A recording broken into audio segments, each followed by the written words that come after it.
It is said that when one door closes, 9 other doors open. With respect to education, privatization is the necessary force that provides the extra 7 to 8 doors for millions of students who wish to pursue higher education. Let's face the music. India has a very high population, but all the public sector undertakings, public sector institutes you need more opportunities for these students, and that is exactly what privatization is providing.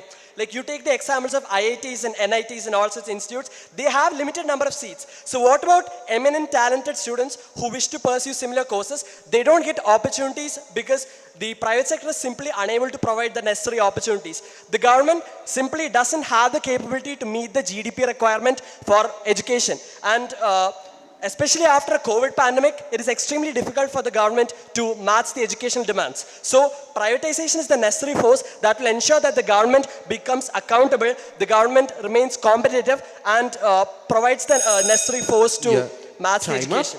Private institutions, or any institutions for that matter, cater to the needs of their stakeholders. Stakeholders are people who have interest in the business. So the problem over here is stakeholders in private institutions have one motive: wealth maximization or profit maximization. This is basically ended up with education being a commodity, a luxury commodity like somebody suggested, that can be easily bought and sold. This is the reason why there has been a shift from proper academic with programs with proper academic quality to vocational programs or programs with proper profitability rather than probability. The entire essence of academia is lost over here. Additionally, now I'm looking to pursue a PG program. I would love to graduate from universities like Harvard, Princeton, Yale, Stanford, but I can't simply because the fee requirement is too high. This is not just my case. Millions of thousands of students across the world face this issue. And when there is a less diverse student body with all the same uniform perspectives. Yeah, time up. I would like to start by saying that the very reason privatization was brought about is because the government was incapable to meet the demands that are required by the students. The government is supposed to ensure that public sector organizations run properly, but they themselves accept the fact that the government is unable to meet the education demands, and hence they brought about privatization. From the Kothari Commission report in 1964 to the NEP in 1968 to the recent NEP in 2020, all these reports have always stated that at least 6% of the GDP needs to go towards education, but only 4.2% is going towards education as of now. So privatization is necessary to meet that gap, to provide opportunities. I would like to start with the point that he mentioned in the beginning, that there are no seats available. See, if there are 100 seats available, then that's the value of one seat will be lost. There is a limited amount of seats because that one seat is very valuable. A student graduating from an IIM or an IIT is not equal to a student graduating from any random private university. That degree holds value.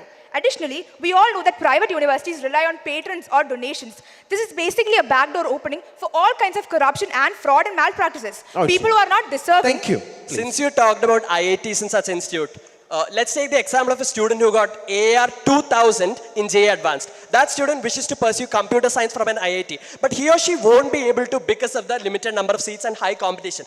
On the other hand, that person can actually get CSE at a reputed institute, a private institute such as BITS, because simply because the opportunity has been provided by the private institute. Clear.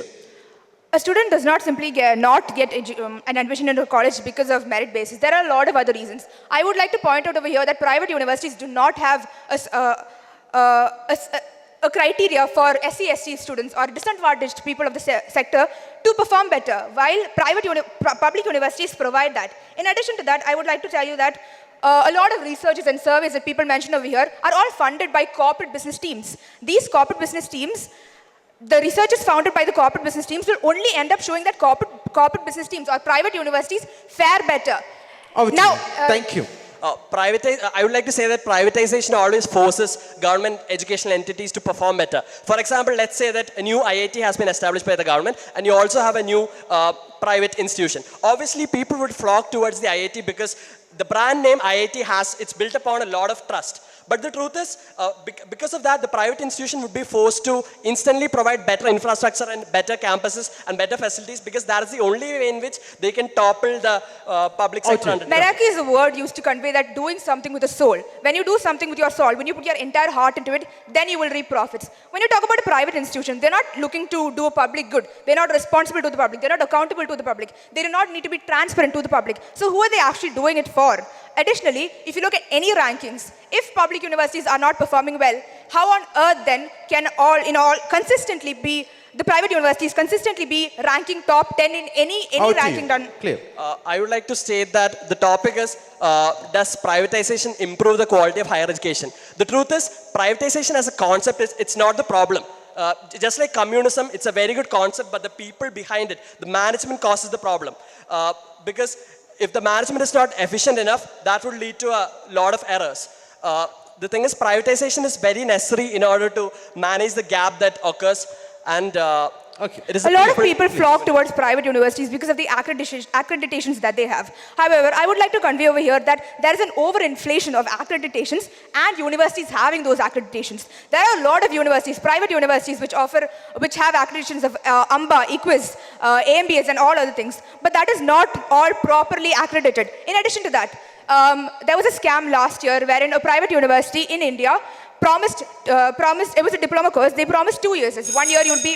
I would like to finish off by saying that privatization is a necessary force that is required. The topic was whether privatization improves the overall quality of education. Like, there may be some bad apples in the basket, but the overall quality of education is always improved by Time up. privatization.